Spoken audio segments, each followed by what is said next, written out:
Kısa bir ara demiştik. Aranın hemen ardından kaldığımız yerden söyleşimizi sürdürüyoruz. Geniş açıda otizmi konuşuyoruz. Denizli Otizm Derneği Başkanı Sayın Dudu Karaman Dinç'le. Projenizi anlatıyordunuz araya gitmeden önce. Şimdi Kaynama Noktası diye bir proje yazdık biz. Bu projemiz kaynaştırma eğitimi ile ilgili. İzleyicilerimiz açısından kaynaştırma nedir? Kısaca ondan da bahsedeyim. Kaynaştırma demek bizim otizmli çocuklarımızın normal gelişim gösteren arkadaşlarıyla beraber aynı sınıflarda eğitim alması anlamına geliyor. Yani fakat genelde kaynaştırma öğrencileri işte biraz önce verdiğimiz rakamlarda olduğu gibi okullar, yöneticiler tarafından istenilmeyebiliyor. Aslında mevzuat açısından baktığımızda almaları gerekiyor ama pratikte bu şekilde uygulanmıyor. Bu sorundan yola çıkarak biz bir proje hazırladık. Sabancı Vakfı Hibe projesine başvurduk ve projemiz ön elemeyi geçti. İlk kez bir projeye başvuran bir dernek olarak böyle bir ön elemeyi geçmekten dolayı çok mutluluk duyuyoruz yani. Sonraki aşamalar önümüzdeki günlerde belli olacak. Eğer bu projemiz onaylanırsa işte idarecilere, yöneticilere, rehber öğretmenlere ve ailelere kaynaştırmaya yönelik seminerler yapacağız. Seminerlerin yanı sıra çalıştaylar düzenleyeceğiz. Hem aileler için, hem öğretmenler, hem de yöneticiler için. Aynı zamanda medyada da otizm ve kaynaştırma konulu görünürlük kampanyaları yapacağız. Yani hedefimiz erken ilk çocukluktan itibaren okul öncesinden başlayarak çocukları her aşamada kaynaştırmaya dahil etmek. Çünkü ancak toplumla kaynaştıklarında ve onlarla entegre olduklarında sorunlar azalıyor. Yani çocukları topluma kazandırmanın tek yolu aslında onları kaynaştırmaya başarabilmek. Fakat genelde kaynaştırma değil kaynama olduğu için bunun engellenmesi için dernek olarak faaliyetlerde bulunuyoruz. Bir projemiz daha var. Ruh sağlığında insan hakları girişimiyle birlikte onlar İsveç konsolosluğuyla işbirliği yaparak engelliliğin görünürlüğüyle ilgili bir çalışma yapacaklar. Biz de bunun Denizli'deki temsilciliğini yapacağız. Yani burada da sergiler yapacağız engellilikle ilgili. O da herhalde Eylül-Ekim gibi olacak. Onun dışında bir spor projesi var derneğimizin. Spor projemiz de büyük ihtimal Nisan ayı içinde başlayacak. Nisan ayı içinde başlayacak olan projemizde şöyle bir şey. ODER var İzmir'deki Otizm Derneği. Çok köklü bir dernek. Uzun yıllardan beri çalışma yapıyorlar. Onların spor kulübü son 5 yıldır otizmli çocuklara spor yaptırıyor. Biz de onlarla işbirliği yaptık. Burada oradan koordinatörlerimiz olacak. Eğitmenlerimizi belirledik. Belirlediğimiz eğitmenleri İzmir'e eğitime gönderdik. Eğitim aldılar. Şimdi burada bizim çocuklarımıza spor yaptıracağız. Şöyle bir şekilde çalışacak sistemimiz. Bir öğrenci, bir eğitmen olacak. Yani toplu halde, grup halinde spor yapmak şeklinde değil de birebir çalışma olacak. Çünkü aynı zamanda çocukların bizim söylenenleri takip etme konusunda da sıkıntıları var. Bir de normal gelişim gösteren çocukların yapabildiği bir takım şeyleri onlar yapamayabiliyor. Hani işte mesela merdiven tırmanıyor ama inemeyebiliyor. Aslında merdivenden inmek de çocuğun bilişsel gelişimini artıran bir şey. Yani spor projemiz önümüzdeki haftalarda başlayacak. Bu konuda da Denizli Büyükşehir Belediyesi bize yer sağlayacak. Albayrak Belediyesi'nde Albayrak Meydanı'nın orada bir geleneksel Türk sporları şenliği yapılan yer var. O kompleksten bir yerde çocuklarımız bu çalışmayı yapacak. İşte malzemelerin bir bölümünü onlar temin edecek. Büyük bir kısmını biz alacağız. Yüzmeye başladı geçtiğimiz günlerde çocuklarımız. Yine o da Kayhan'da belediyenin bir yüzme havuzu var. Onlar hafta sonu bir sürede belediyenin kapılarını bize açtılar. Ama eğitmenimiz yok dediler. Biz tamam o zaman eğitmenleri biz kendimiz bulacağız dedik. Yani o şekilde dernek olarak biz de bir takım çözümlere ortak olarak çocuklarımızı mümkün olduğunca geliştirmeye çalışıyoruz. Zaten biraz sonra Denizli Büyükşehir Belediye Başkanımız Sayın Osman Zolan'la da bir protokol imzalayacağız. Bu otizm dostu belediye olacak, Büyükşehir Belediyesi. Yapacağımız faaliyetlerde bize yer sağlama ve işte kampanyalarımızı duyurma konusunda destek olacak. Çünkü bu yol yalnız yürünecek bir yol değil. Otizmin kabullenilmesi, otizmli çocuklarla yaşamın paylaşılabilmesi için çok yönlü çalışmak gerekiyor. Hani Evet. bu konuda belediyeden biz destek istedik. Sağ olsun onlar da bizi kırmadılar.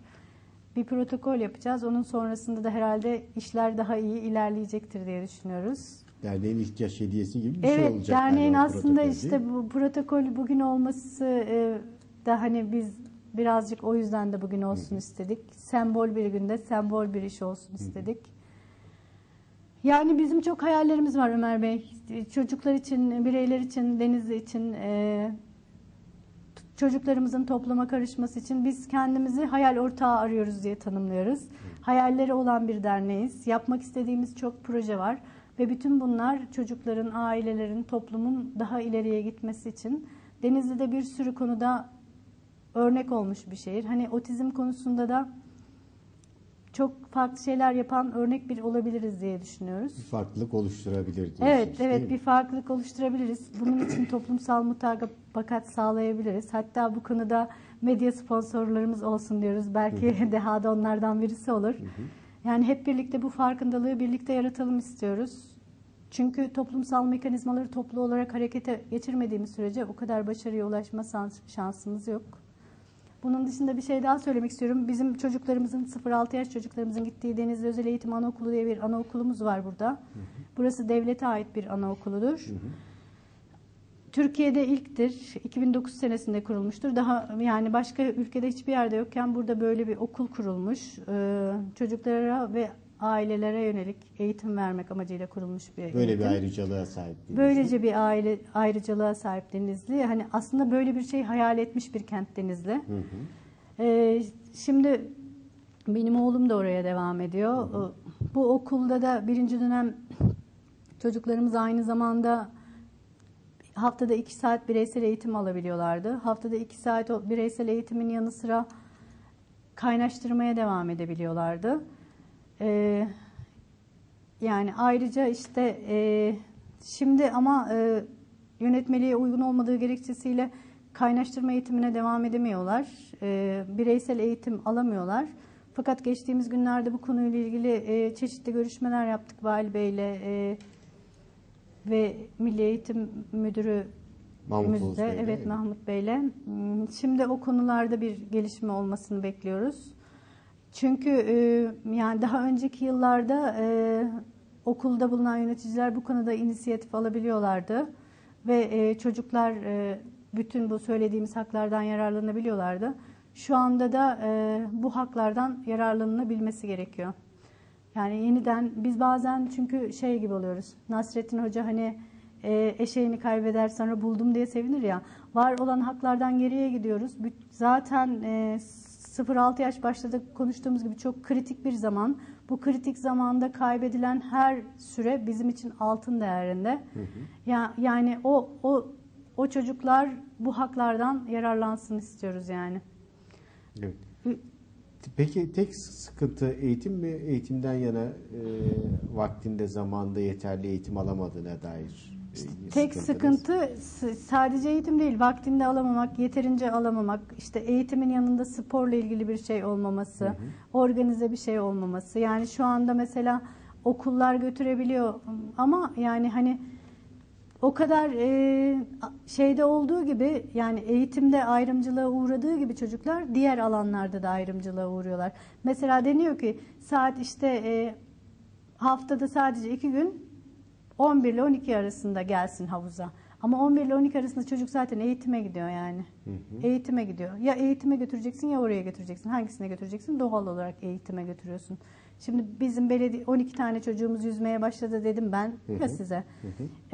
Çünkü belediye ile biz görüştük. Bizim çocuklarımız hafta içi gelemez. Hafta sonu gelebilir dedik. Bunun üzerine işte hafta sonu ne zaman olabilir? Onlar hani o zaman da yine havuzun boş olduğu zaman yani bize verilen süre. Başka kimsenin olmadığı zaman da bizim çocuklar bizim eğitmenlerle beraber şey yapıyor. Yani bir takım planlamalar yapılırken bu çocukların da varlığı göz önünde bulundurularak yapılırsa, her şey için bunu söylüyorum. Sadece hem sporla ilgili, eğitimle ilgili şeyler yapılırken sınıf çocuk mesela kaynaştırmaya devam ediyor. Sınıfa girip orada kaynasın gitsin gibi değil. Evet, burada otizmli bir çocuk var. Bu çocuğa uygun bir şekilde sınıf düzenlenmeli. Bu çocuğun yanında eşlik eden şey olmalı. O çocuğu sınıfa kabullendirmek öğretmenin çok elinde olan bir şey aslında. Ve yaş düştükçe kabul oranı da artıyor. Yani yaş ilerledikçe kabul oranı azalıyor. Biz aslında zihnen ayrımcılığımız yaşımız büyüdükçe artıyor yani bireylerde. Küçük çocuklar daha kabulleniciler. Arkadaşlarını içlerine almaya daha yatkınlar. Bizim de aslında yetişkinler olarak bir çocuk saflığıyla farklılıkları kabul etmemiz gerektiğine inanıyoruz. Tabii çoğunluğa göre hareket ediyoruz. Toplumsal yapımız böyle. Halbuki tam aksi olmalı. Sizin eğitimde verdiğiniz örnekte olduğu gibi bu konuda ayrıcalığı bulunan bireylere yönelik düzenlemelere gidilmeli. Biraz da ailelerden bahseder misiniz? Sizde benim de bir çocuğum var dediniz. Aileler galiba büyük sıkıntı yaşıyorlar. Buna alışmaları kolay olmuyordur. Belki alışamayanları da çoktur. Ailenin hayatını nasıl değiştiriyordur? Şimdi zaten sizin için çok özel değilse kendinizden de tabii örneklerseniz. kendimden örnekler de verebilirim. Ben önce şunu söyleyeyim. Bir kere tanı aldıktan sonra sadece otizmden bahsetmiyorum. Çocukla ilgili engellilik tanısı aldıktan sonra ailelerin boşanma oranı %80. Ve bu korkunç bir rakam yani. Evet. Genelde babalar anneleri terk ediyorlar. Çünkü işte çocukla ilgili şeyde hani sen özürlü çocuk doğurduğundan tutun da başka bir sürü şeye kadar. Bir de çocukla yaşamın kendisi zaten o kadar kolay olmayabiliyor. Benim oğlum mesela bu sabah 4'te kalktı yani. Zaten böyle sorunlar varken hani çocuğun kendisiyle ve engellilikle, farklılıkla ilgili bir takım problemler varken o yaşadığımız bürokratik şeyler o yüzden de çok direncimizi kırıp moralimizi bozuyor aslında. Birinci dereceden o zaman anne babalar hayatlarını çocuğa odaklıyorlar. Tabii, Normalde kat kat daha fazlası bir şekilde sizin verdiğiniz örnekte olduğu gibi. Evet. 4'te kalktı diyorsunuz. Yani ne yapacaksınız? Mecbursunuz. O çocukla ilgilenmek zorundasınız. Tabii. Birisi ilgilenmesi lazım yani. Tüm hayatınızı onun hayat akışına göre düzenlemek zorunda kalıyorsunuz. Ben mesela bu açıdan çok şanslıyım. Çünkü biz mesela öyle bir durum olduğunda eşimle ben dönüşümlü kalkarız yani.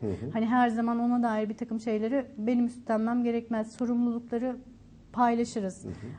Bu senin benim hani o anlamda aslında biz daha işte, aileler biraz aile yapısına göre de değişiyor Ömer Bey. Toplumumuzun ataerkil yapısından dolayı sanırım çok ataerkil yapıda kadınlar yalnız kalıyor genelde değil mi? Kadınlar yalnız kalıyor. Bir de kadınları başka kadınlar da yalnız da bırakıyor. Hani işte kayınvalide olsun, kendi anneleri de olabiliyor.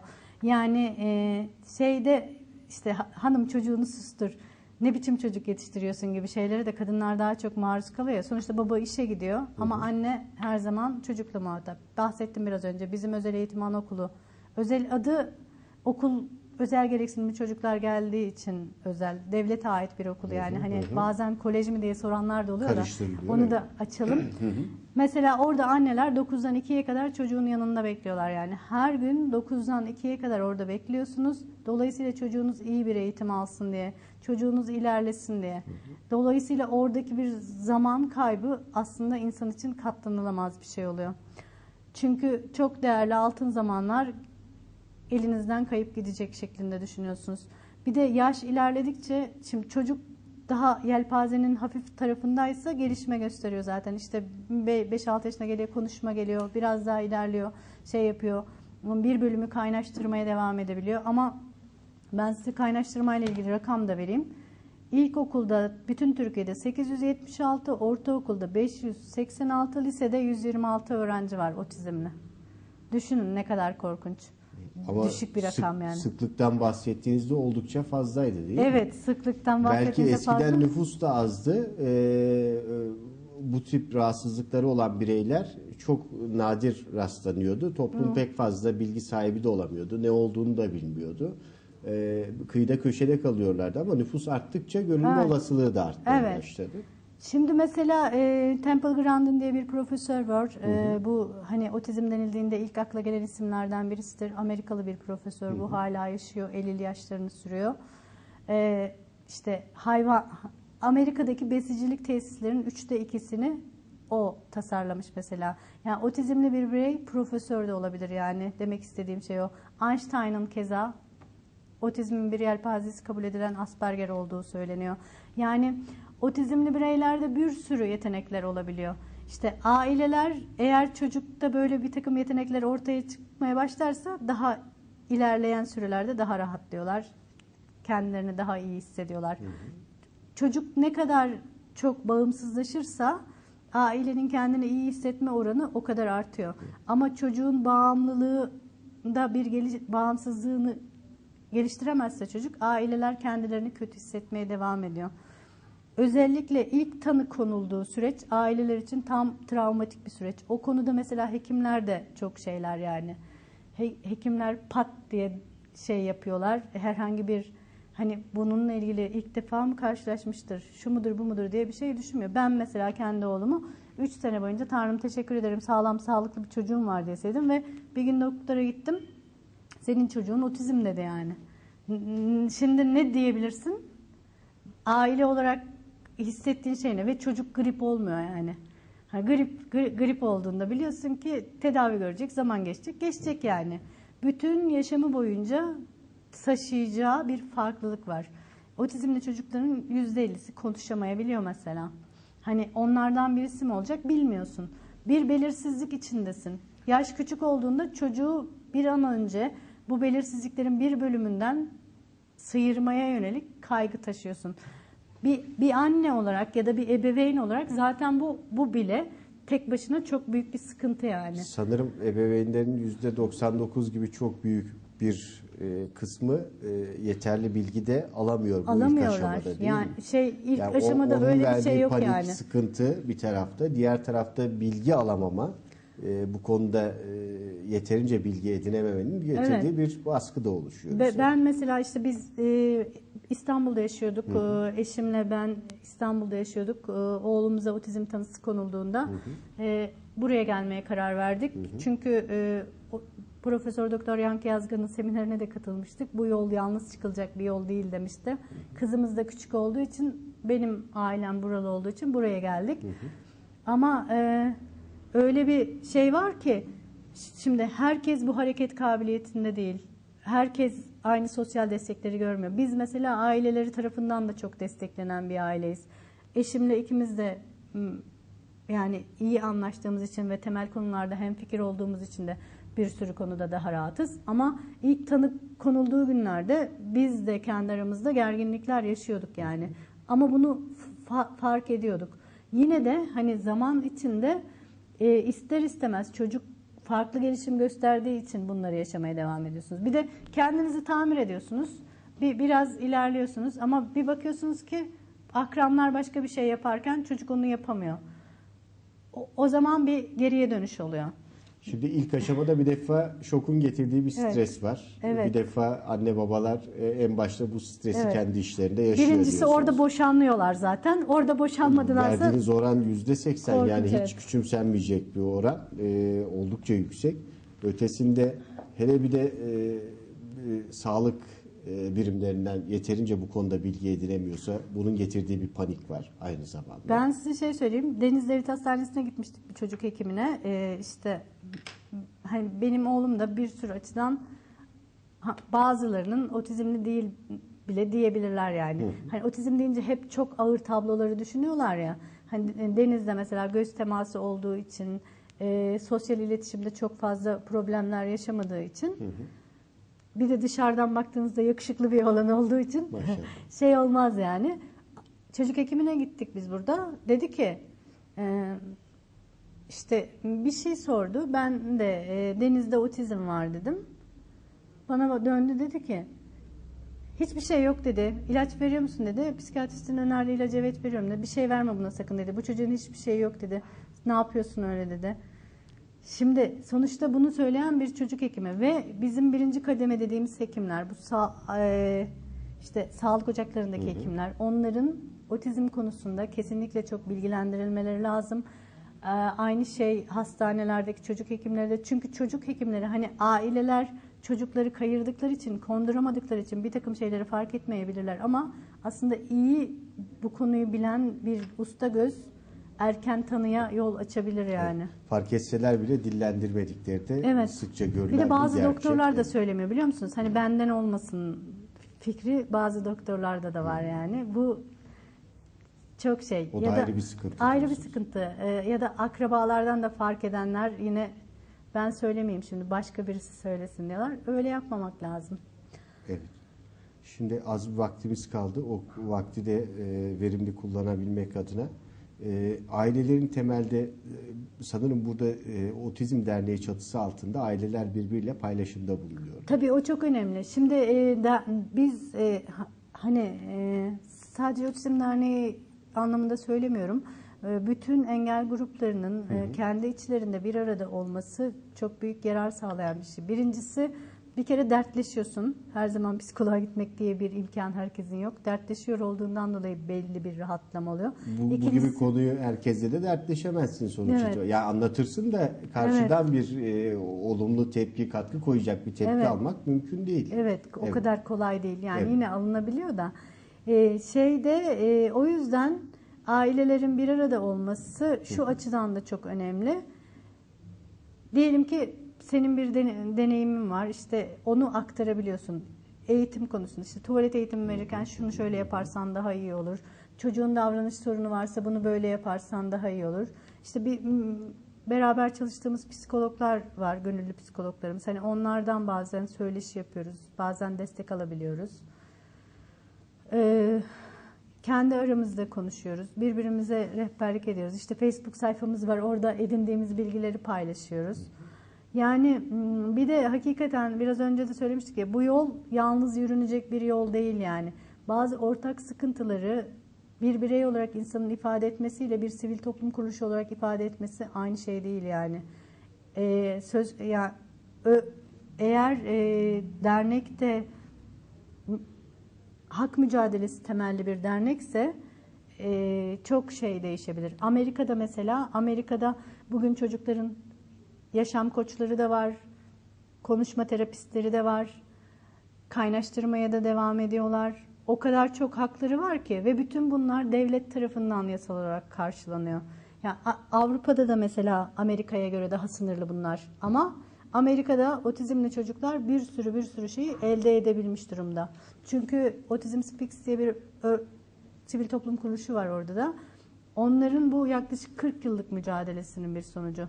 Ve oradaki ailelerin mücadeleleri sonucunda bugün Amerika'da otizme yönelik çalışmalar bu kadar ilerlediyse ve bugün biz bir profesör görüyorsak bütün bunların sayesinde yani. Dolayısıyla bizim ailelerimizin de hem birbirlerine hem çocuklarına sahip çıkması gerekiyor. Bir de şeyin özü, hani varsa yola çıkmış bir engel, kaldıracaksın ki senden sonrakiler daha rahat gidecek. Hani şimdi biz de bir süre önce bir takım insanlar bir takım haklar için mücadele etmeseydi bugün elimizde bu var olan 8 saatte olmazdı. Bir süre önce bir takım insanlar okul hayal etmeseydi özel eğitim anaokulu da olmazdı. Bu konuda talepkar olmak aslında iyi bir şey, geliştirici bir şey. Bazı eleştirilerde bulunuyoruz. Sivil toplum örgütünün işi nedir? Eleştirilerde bulunmaktır. Eleştiride bulunmak bir takım şeyleri reddetmek anlamına gelen bir şey değil. İlerlemeyi sağlamanın yöntemi bu yani. Biz de dernek olarak çözüm ortaklığı, yani çözüm odaklı bakıyoruz bütün her şeye. Kendimizde yapmamız gerekenleri yapıyoruz. Ve açıkçası hak mücadelesi temelli bir dernek olduğumuz için de her türlü ayrımcılığın da karşısında olduğumuz için başımız dik yani. Bir lütuf beklemiyoruz, bir şey yapmıyoruz. Evet. Toplumdan bir beklentiniz. O da otizmin farkında olmak. Farkında olmanın, yani sadece fark etmelerini istiyoruz ama soyutlama olmasını istiyoruz. Evet. kabullensin, birlikte yaşasın Gerçek isteriz. farkındalık bu. Yani Evet. farklı olduğu anlamında değil. Heh. Onların da Farklı. birer birey olarak Evet. bu toplumda Evet, bulundukları, aynı haklara sahip oldukları, eşit Evet. oldukları, bunun farkına varsınlar, buna katkı koysunlar. Birlikte yaşamaya katkı Birlikte koysunlar. yaşamaya esasen. katkı koysunlar. Aynı temellere biz de katılıyoruz. Size de teşekkür ediyoruz. Ben de çok teşekkür ediyorum Ömer Bey. derneğimizin üyelerine kolaylıklar, başarılar diliyoruz. Çok sağ olun. Biz de dediğim gibi medya sponsorumuz olarak sizleri de görmek isteriz. Peki. Efendim Denizli Otizm Derneği Başkanı Sayın Dudu Karaman Dinç'i ağırladık. Otizmi konuştuk. Dünya Otizm Farkındalık Günü'nde. Toplum da biraz daha böyle algılarını açmalı bu konuda. Bilmediğimize karşı yabancı ve uzak kalıyoruz. Lütfen bu duvarı aşalım, bu tabuları yıkalım, ne dersiniz? Sağlıklı yarınlar diliyoruz. Hoşçakalın. Çok teşekkür ediyorum.